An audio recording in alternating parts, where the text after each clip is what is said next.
Hi, it's me, Reynard Wilson, for another episode of Mind of Steele.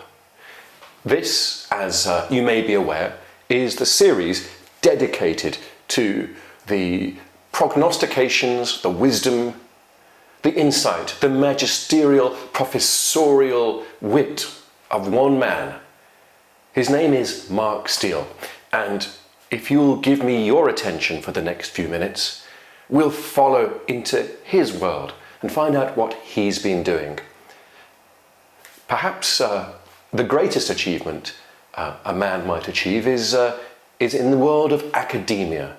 And I previously believed that Mark's education stopped in his 16th year when he left high school. In fact, our research suggests that Mark finished his CSEs, that's the exams that people who aren't particularly bright took in the early 70s or 80s, and then went on and found his way in the world.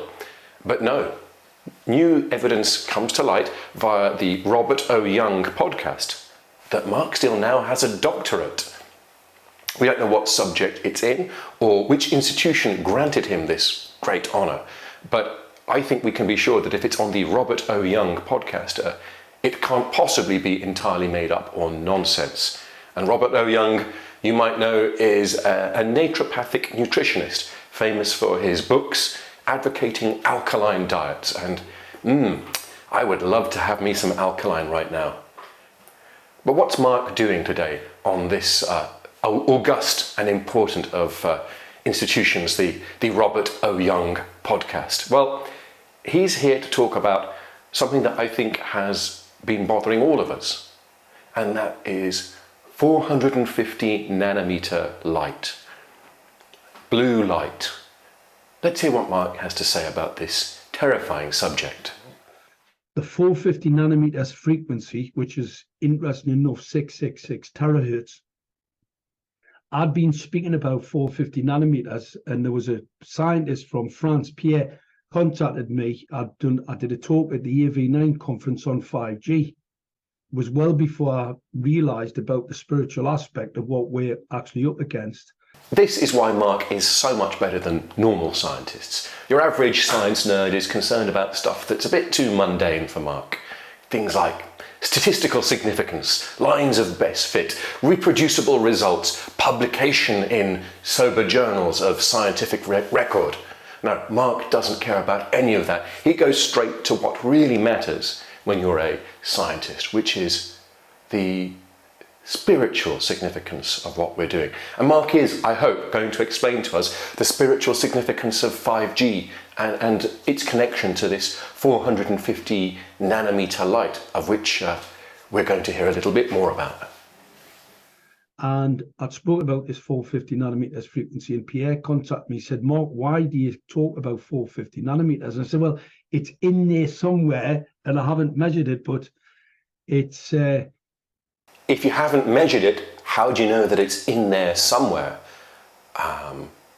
Perhaps the way he knows about it is something a little bit more advanced, the kinds of thing that you or I, with our spectroscopes and other kinds of measurement devices, might not be able to glean. Mark is using his inner spiritual mind to understand the frequencies and the components of 5G.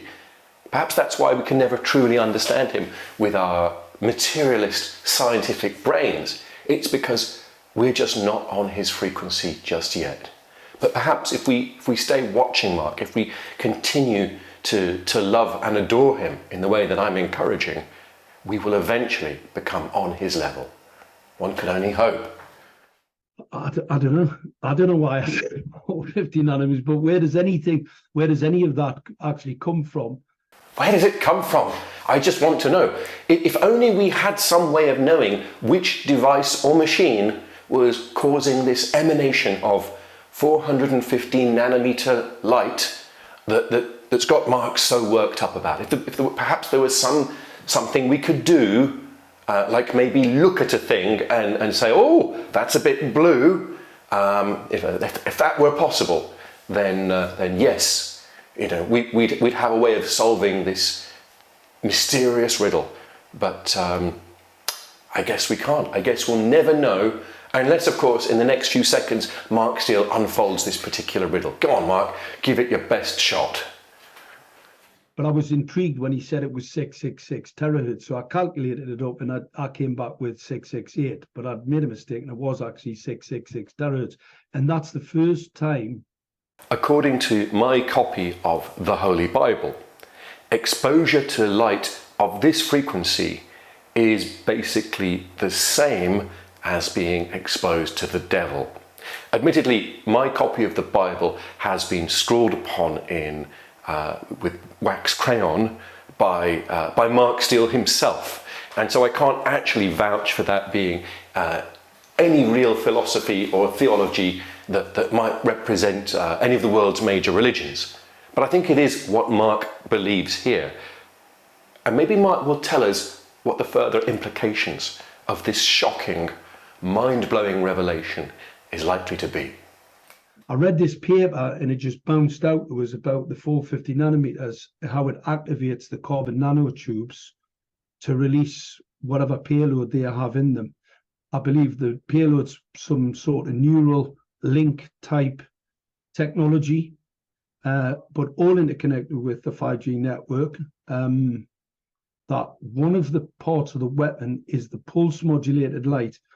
You pulse it at a square wave at a second interval, so you strobe it, and that's what activates. And I can quite easily see how that transmission through the optic nerve into the brain at the central nervous system will be able to activate these carbon nanotubes to release whatever payload they carry.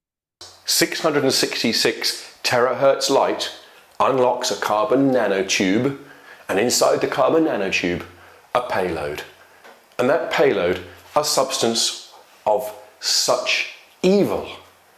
Perhaps it's raw evil itself is concerned. Mark never actually goes into much detail about what that payload is, but it's not good.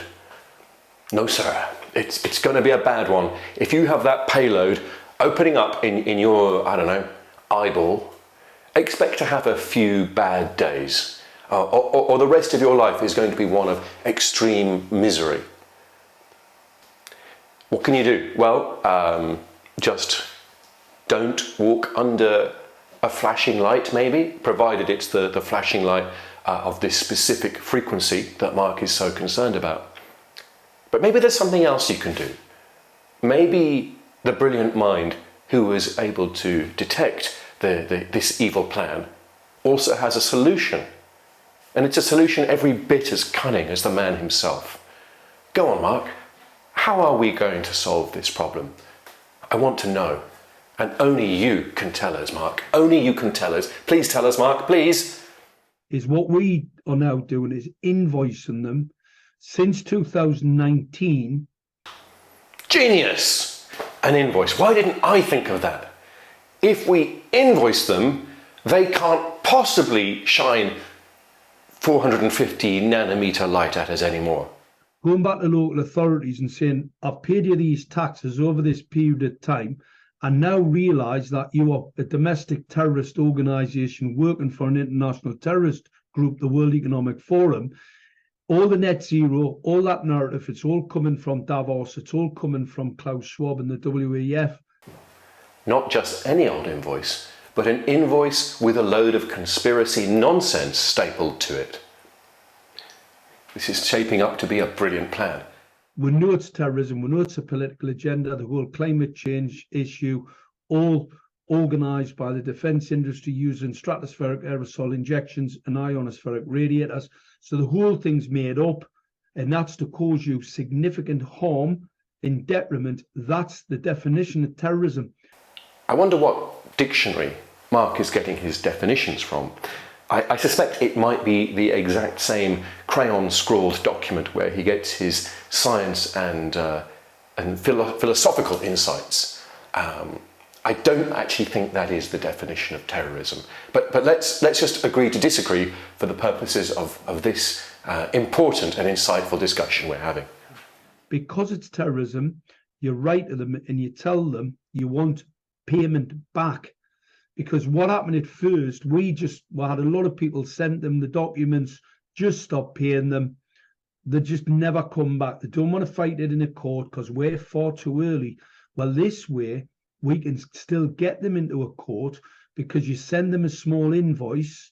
There's very little risk just to return the money since 2019 when they went total rogue. It was in the Telegraph paper, Operation Fear. They pulled Operation Fear, a political agenda to lock down, to harm us. So therefore, that's terrorism. We write to them and say, I want the money back from since 2019, and you send them an invoice. So we've established that Mark is going to send an invoice to the government demanding all of the huge amounts of money that he's paid in tax back, for the simple and obvious reason that he believes the government to be terrorists. Terrorists, as defined earlier, we've established terrorists, that just means when the government does a thing that Mark dislikes or disagrees with. And we're all going to get our money back anytime we think the government has done something we don't like. It's a brilliant and foolproof plan. Could it possibly go wrong? Well, my imagination is not broad enough to imagine an alternative universe where a plan this well thought out doesn't work. But let's see if Mark is willing to contemplate that. What might happen if he gets some pushback from the dirty government who might not want to give their money back? You give them 30 days to pay. They don't pay, you send them a reminder. They don't pay, you send them another reminder, and then you take them to the small claims court, and they're going to have to come into court and they're going to try and explain why you can't pay them and you want a return on that money. It's a brilliant plan. Because not only does it involve Mark getting rich quick, but we're going to get the answers that we've so wanted all these years. We're going to find out why the government is putting lights into streets that are switched on at night.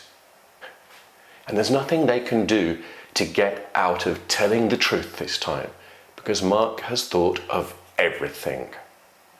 And why they don't want to have to pay you that. Well, that's going to then end up in the public domain. It's going to end up in front of a judge. And not only that, he's going to read the documents that we've already prepared, that the vaccine that he possibly has taken, I think it's a high probability, is interconnected with 5G so that he can be exterminated. Well, wasn't that another fun dose of the mind of Steele?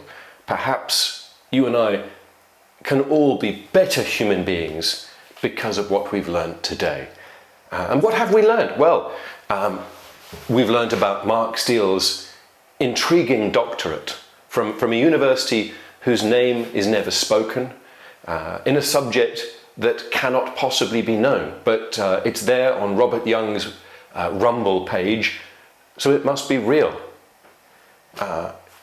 We can speculate not only about the depth, but also the breadth of Mark Steele's knowledge, because it seems to cover matters of philosophy, theology, engineering, science, toxicology, and now law.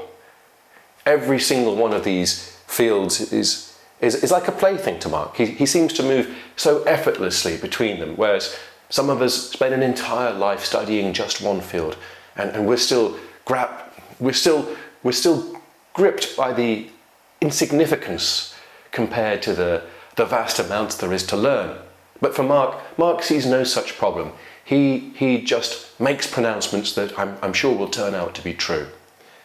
And Mark has also given us this wonderful plan, which if we all follow it through, so whether or not you live in the UK, I think we'll all be sending invoices now to the British government, demanding our tax money back, whether or not we've paid any, and we're all going to have our day in court, and perhaps I'm really looking forward to the day when we can find out what the small claims court judge thinks of Mark's statements about 450 nanometer light and other streetlight related horrors. So this has been Reynard Wilson once again reporting for MC Toon and the Mind of Steele.